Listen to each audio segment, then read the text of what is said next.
하는 게 불편하다면 그거는 이제 처음서부터 수확할 때까지 계속 불편한 가지가 되는 거예요. 중간에 나무 가지를 빼지 않는 이상, 그죠? 그러니까 그런 부분도 좀 고려를 해서 전지전정을 해야 되겠고요. 아무래도 이제 그런 식으로 조금 뭐 작업 환경도 개선해주고 하다 보면 병해충 예방하는데 약재 방제의 효율성도 올라갈 테고 결과적으로는 뭐 조합원님들의 수익에도 영향을 미칠 수 있다고 생각을 합니다.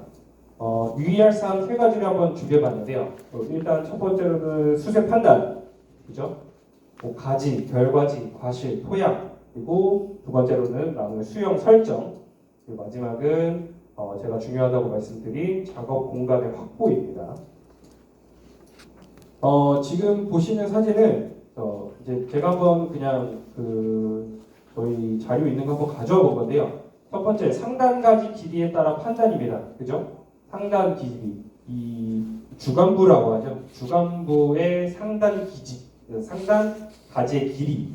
아무래도 이제 수세가 조금 강한 나무들 같은 경우에는 상단이 굉장히 막 높게 뻗어 있는 것들을 보실 수 있을 거예요. 이제 뭐 보통 수세가 강하다, 뭐 수세가 약하다 이런 수세를 판단하는 기준에 첫 번째로 좀 볼 수 있는 것들. 이런 오른쪽 사진 같은 경우에는 상단부가 굉장히 높고 아주 길게 자라고 있는 모습을 볼 수 있고요.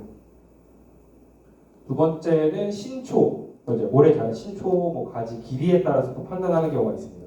뭐 홍모나 같은 뭐 그런 이제 흔히 뭐 스퍼 타입이라고 하는 좀 이렇게 결과지 굴이나 결과지가 좀 작게 되는 것들을 제외하고 나서는 사실 뭐 다양해요. 신초 가지가 뭐 15cm, 20cm, 30cm 굉장히 다양하죠. 네, 이런 식으로 이제 한 번에 뭐 15cm에서 20cm에서 머무르는 것도 있지만 우리 2차 생장한다 그러죠. 한 15cm 하고 이제 멈추는 줄 알았는데 세력이 너무 좋아서 한 5cm, 10cm가 더 크는 거예요. 이런 거를 통해서도 뭐 수세 판단을 할 수가 있겠고요. 그리고 도장지의 발생량에 따라 판단하는 경우도 있습니다. 도장지, 그죠? 아무래도 세력이 센 나무들은 도장지가 많이 나오고 굵게 나오고, 그죠? 길게 뻗어 나갈 테고요. 그런 것들을 통해서도 볼 수가 있을 것 같고요. 사진으로는 조금 글쎄요 표현이 잘 안 되는 것 같기도 한데 오른쪽까지 보면 지금 굉장히 도장지가 그죠? 길게 또 상단부에도 길고 뭐 안쪽에도 굵고 이렇게 나오는 모습을 좀 볼 수 있습니다. 아까 이제 말씀드린 뭐 신초나 이런 거에 대한 뭐 비슷한 부분인데요. 결과지 길이에 따라서 이제 결과지가 뭐 짧냐, 뭐 중간이냐, 기냐에 따라서 또 수세를 판단할 수 있는 부분이 있습니다. 착색 정도도 있죠. 우리 왜 흔히 뭐 비료 좋아하시는 분들, 그죠? 질소질 비료, 뭐 요소, 그죠? 아니면 뭐 복합 비료 이런 거 많이 하시는 분들 같은 경우도 보면 딴 거는 다 괜찮은데 내사하는 이상하게 때가 됐는데 깔이 안 나요. 그러니까 착색이 안 된다 그러죠, 그죠? 그런 경우 보면 수세가 조금 강한 나무들이 그러는 경우가 있어요. 우리가 왜 이제 마지막에 수학기 접어들어서 질소기 뺀다라고 하죠. 질소기 뺀다라고 뭐 다른 이유도 있지만 뭐 인산 가리도 쳐주고 죄송합니다.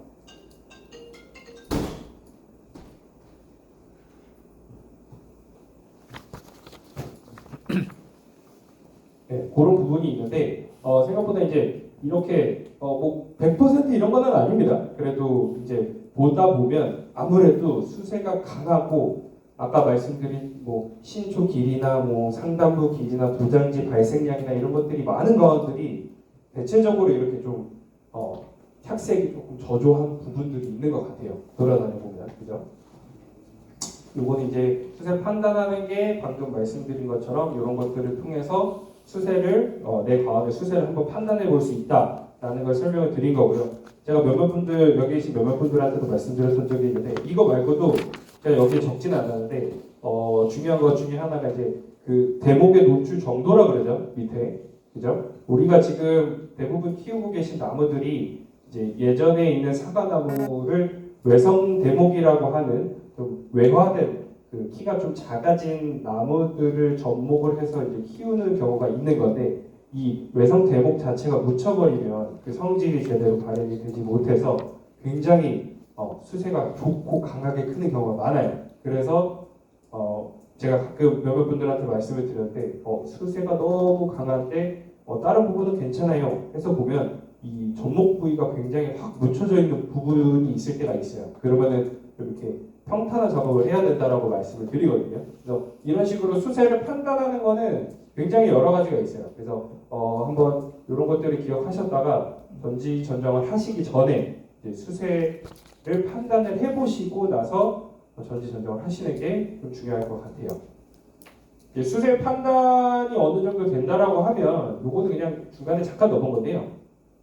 전지 전정과도 연계가 있죠. 이제 추가적으로 12월 달이나 뭐 지금 뿌리신 분도 있고 뿌릴 준비 중이신 분도 있고 이제 기비 뭐 유기물 저기 퇴비나 아니 뭐 유박이나 뭐 복합 비료나 이런 것들. 근데 제가 뭐 이거를 넣은 건 뭐 큰 이유는 아니고요. 뭐 이거야 뭐 대부분 다 아시는 내용일 것 같아요. 많이들 써보신 뭐 화학 비료, 뭐 유기질 비료, 부승 유기질 비료, 뭐 퇴비 이런 것들 그렇죠? 이런 성분들이 들어 있는데 이게 이제 사실 여기 나와 있는 부승 유기질 비료라고 해서 퇴비 보면요, 퇴비 자체가 이제 가축분으로 되어 있는 경우가 많잖아요. 근데 이런 것들이 제대로 이 숙성이 발효가 되지 않았다라고 하면 만져봤을 때 굉장히 좀 축축하고 무게도 많이 나가고 냄새 맡아 보면 좀 냄새도 되게 좀 악취 같은 게 나는 경우가 있어요. 그런 것들은 굉장히 좀 이 가스장이나 이런 것들이 일어날 수 있는 여지가 있기 때문에 퇴비를 받으시더라도 이제 물기가 잘 안 들어가게 해서 뭐 최소 1년에서 뭐 1년 반, 2년 동안 좀 이제 부숙을 시킨 다음에 추가로 써주시는 게 좀 더 도움이 될 것 같아요. 이게 이제 직접적인 뭐 질소 인상 발휘에 대한 뭐 공급의 의미도 있지만 이 부산물을 통해서 좀 영양분이나 뭐 토양 자체에 좀 유기물을 좀 넣어주는 데 초점을 맞추셨으면 좋겠어요. 이제 그 후에 모자르는 비료들은 뭐 화학 비료든지 뭐 추가적인 다른 부분으로 또 해결할 수 있는 부분이 있으니까 이거를 말씀드리는 이유는 이 수세를 판단을 했잖아요. 근데 수세를 판단을 했는데 강하다고 판단이 되는데 아까 제가 말씀드린 부분에 있어서 다 부합을 해요. 우리 집은 도장지 발생량도 많고 신초 자람새도 좋고. 근데 가끔 보면 비료는 그래도 올 한 해 고생했으니까 나무가 똑같이 줘야 된다라고 계속 주시는 분들이 있으세요. 근데 그런 것들은 이 수세 판단의 뭐 정지 전정의 목적뿐만이 아니라 이런 비료를 시비하시는 데에서의 그 척도를 조금 보시는 것도 도움이 될 것 같아요. 그러니까 사회력이 너무 좋은데 비료를 작년 뭐 재작년과 똑같이 관행적으로 시비하는 것보다는 이런 수세에 따라서 비료 시비량을 좀 조절하시는 것도 좋고요. 그리고 이제 아무래도 수세가 강하다고 생각하면 약전정을 하시는 것도 중요합니다. 그러니까 전정량을 좀 줄이셔야 된다는 거죠. 그러니까 아무래도 사과나무라는 게 우리가 이제 눈으로 보게 되는 지상부와 이렇게 뿌리 쪽이라고 하는 지하부의 비율이 있는데 보통 1대1이라고 하거든요. 근데 아무래도 1대1을 좀 유지하려는 성질이 있다 보니까 그거에 반해서 상단부의 세력이 좋은데 지상부의 세력이 좋은데 굉장히 많은 가지를 좀 자르다 보면 그만큼 또다시 많은 도장지나 필요 없는 가지들이 많이 나오는 경우가 생겨서 자칫 잘못하면 조금 더 복잡해질 수 있다라는 느낌이 들 수 있어요. 근데 이게 쉽지는 않은 부분인 것 같은 게 저도 이제 수세가 강한 과수원에 가다 보면 수세가 강하다는 얘기는 그만큼 복잡하다는 얘기거든요. 그래서 그만큼 잘라야 될 가지와 자르고 싶은 가지가 굉장히 많아요. 그래서 하지만 그래도 수세가 강하다고 판단이 된다라고 한다면 조금은 좀 염두를 해두시면서 강전정을 좀 피하시고 약전정 위주로 해주시는 게 좋고요. 홍로같이 이제 꽃이 많이 피는 품종 같은 경우에는 이제 꽃 피는 거를 좀 이렇게 제어해주는 거를 통해서도 수세를 조절해 주실 수 있어요. 뭐 꽃잎 상태가 통통하고 괜찮다라고 한다라고 하면 홍로 같은 경우에는 아까 말씀드린 뭐 등면이나 배면에 있는 꽃눈들을 겨울철 전지하실 때 아까 나눠드린 뭐 가위 같은 걸 통해서 추가로 좀 잘라주시는 것도 수세를 조절하시는 데 도움이 될 수가 있습니다. 네, 나무의 수형 구성인데요. 뭐 이건 뭐 수직축형, 뭐 키 큰 방추형 뭐 이런 것들의 모식도를 한번 가져본 건데 제가 봤을 때는요, 여기 증평군 관내에서 하시는 분들은 거의 대부분이 초반에 이제 하고자 하는 모습은 첫 번째 이 세장방추형이 가장 기본적이고 가장 많이 하시지 않나 싶습니다. 그래서 오늘은 간단하게 이 세장방추형에 대해서만 간단히 보면 이런 것들은 저기 많이들 들어보신 얘기일 거고요. 일반화된 미식 재배 유형이고 아까 말씀드렸었죠. 그 접목부 노출에 따른 수세 조절 그런 부분이 필요하고 주간형을 유지하면서 주간 주지라고 그러죠. 이 주간형을 유지하면서 하부 교육지는 수평. 제가 맨날 조합원님들 밭에 가면 하는 정말 단골 멘트 중에 하나가 유인하셔야 됩니다. 유인하십시오. 유인 꼭 하셔야 돼요라고 하는 그런 부분이고요. 향분주기는 뭐 간단하게 좀 이렇게 결과지 형태로 바로 달아서 수확을 하시는 하수형 형태로 진행이 되고 있는 수형이 이제 세장방추형이 되겠고요. 이제 간단히 세장방추형을 보게 되면 전체적인 수형 구성의 이제 모습인데요. 우리가 이제 머릿속으로 생각하고 있어야 될 게 세장방추형이라고 한다면 기본적으로 수형의 큰 모습은 멀리서 봤을 때는 이런 삼각형의 형태 그리고 이 중간 부분의 유효 공간 확보 상단부를 가볍게 연장가지 전정도 가볍게 요거는 좀 추가적으로 말씀을 드릴게요. 요거는 그거 말씀드리기 전에 이제 뭐 여러 가지가 있죠. 햇빛도 있고 SS기로 소독을 많이 하시죠, 그죠? 뭐 손으로 하시는 분들도 있지만 SS기, 뭐 햇빛이 이렇게 떠서 이 화살표 방향으로 햇빛이 들어간다라고 했을 때 이제 전정하기 전 같은 경우에는 이렇게 뺑 돌려서 주지들이 많이 차지하고 있기 때문에 수감구 안쪽까지 햇빛이 잘 안 들어가요. 햇빛이 잘 안 들어간다는 얘기는 그만큼 SS기가 지나갔을 때 안쪽으로 약재도 도달을 잘 안 한다는 이야기겠죠. 그죠? 그래서 이런 것들이 잘 안 되는 과정 같은 데 보면 아무래도 주간부의 그 청태라 그러죠. 이끼. 우리 이끼는 이제 뭐 물이 좀 많고 습한 데서 많이 자라는 생물이잖아요. 그런 것들이 많이 보이는 과정에 가보면 약간 요런 이 SS기가 지나다니는 길목 아니면 햇빛이 들어오는 길목에 이런 가지들이 많은 경우가 있어요. 그래서 이런 것들을 전정을 통해서 이렇게 빼주시면 그런 것들도 좀 도움이 되지 않을까 싶은 내용이고요. 아까 말씀드린 부분 중에 첫 번째입니다. 상단부 정전 관리인데요. 가볍게 지금 이런 나무를 이 부분을 상단부를 이렇게 해놓은 거예요. 굉장히 많이 잘랐죠, 그죠? 이게 왜 중요하냐?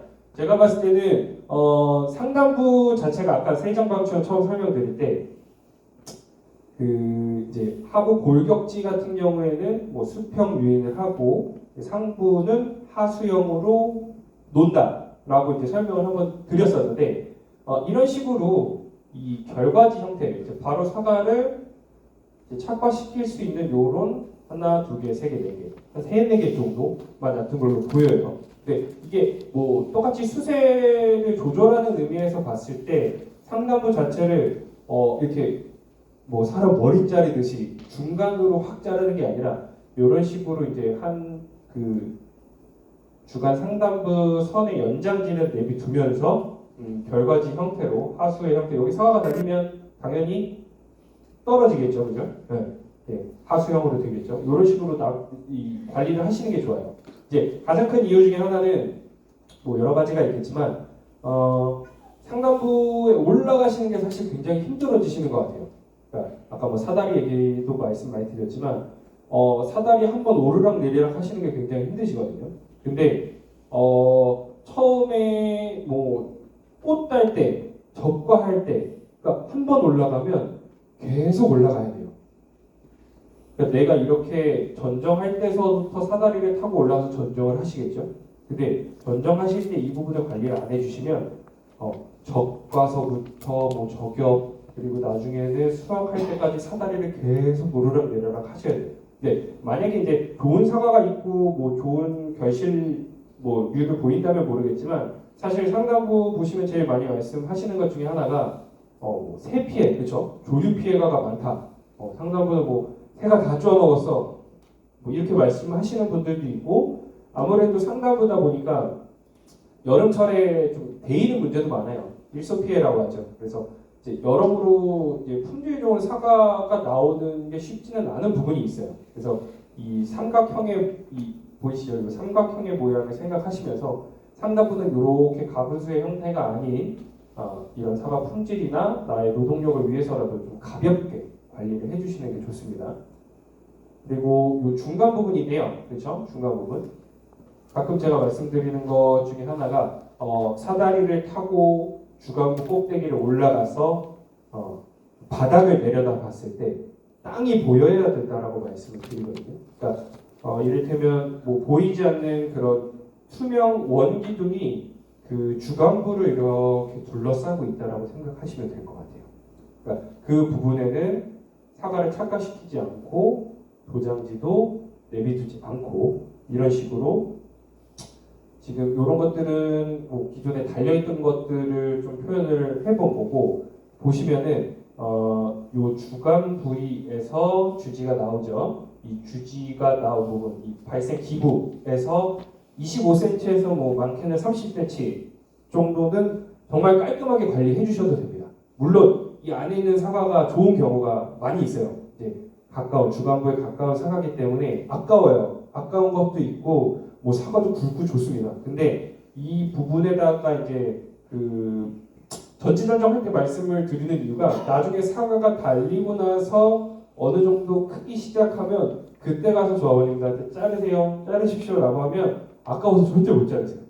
제가 아무리 말씀드리고 다녀도 그러니까 애초에 이제 전지전정을 하실 때 이 주간부 기준해서 나와 있는 주지의 기부에서부터 25cm에서 30cm 정도는 결과지, 뭐 도장지, 뭐 뒷면, 배면, 사면 할 거 없이 좀 제거를 해주시는 게 통풍적인 측면이나 이런 거를 봤을 때도 굉장히 도움이 될 것 같습니다. 상단부랑 똑같은 원리인데요. 이제 연장가지를 좀 가볍게 해주시는 게 좋아요. 이 이유는 이제 우리가 이제 추구하는 게 어찌됐든 세장방추형이라고 봤다고 했을 때 하부의 골격지 자체는 수평을 유지를 해야 된다라고 아까 초반에 말씀드렸죠. 근데 가지 자체가 아직 목질화가 완벽히 되지 않은 상태에서 이 연장 가지에 대해서 좀 가볍지 않고 사과도 착과도 많이 시키고 좀 무겁게 간다 그러면 어떻게 될까요? 아무래도 머리를 이렇게 숙이겠죠? 그렇죠? 근데 제가 계속 말씀드리지만 이 하부의 골격지가 수평을 유인을 해야 되는데 이 끝쪽 자체에 사과가 많이 달리고 가볍지 않고 무겁게 되면 점점 내려가겠죠, 그죠? 근데 그런 모습들이 뭐 불과 이 맨 밑에뿐만이 아니라 맨 밑에서부터 뭐 중간에 있는 이 주지나 뭐 상단부까지 다 그렇게 된다라고 하면 전체적인 그 하수형의 모습이 될 텐데 그 모습이 그냥 단순히 뭐 하수형의 모습이라고 생각하시는 것보다는 약간 뭐 우산을 씌워놓은 것처럼 이렇게 겹겹이 계속 주지가 이제 머리를 숙이게 되면 그만큼 약재 방제하는데도 문제가 생기고요. 그만큼 햇빛 들어가는데도 문제가 생길 수가 있습니다. 네, 그래서 이제 아무래도 이제 뭐 정리를 해서 말씀을 드릴 건데요. 이제 약재 방제가 제대로 돼야지만이 우리가 이제 뭐 병이나 충해에 대해서 조금 확실하게 좀 관리를 할 수 있을 것 같아요. 이제 앞서 말씀드린 부분들이 조금 해결이 돼야 이제 기본적으로 좀 약재가 들어가고 햇빛이 들어가고 하고 그런 것들이 가장 중요하기 때문에 사실 이제 뭐 수확하고 제가 뭐 판매하는 거 말씀드렸지만 바로 시작하시는 이 전지전정 또한 내년도 농사를 시작하는 가장 첫 걸음, 되게 중요한 부분. 그래서 가장 기본적으로 갖추고 시작해야 할 부분이라고 제가 좀 적어놨고요. 이런 것들 방금 전까지 말씀드렸던 약재 방제 효율성 증대를 통해서 병해충에 대한 피해를 좀 감소를 기대를 하는 거를 예상을 해볼 수 있고요. 또 이제 아까 뭐 사다리 놓기 불편한 가지도 제거를 해야 된다라고 말씀을 드렸죠. 그런 부분에 있어서 노동력 감소를 통한 뭐 인건비 지출이나 나의 뭐 인건비나 뭐 노동력이나 이런 것들도 충분히 감소가 될 수 있다라고 봅니다.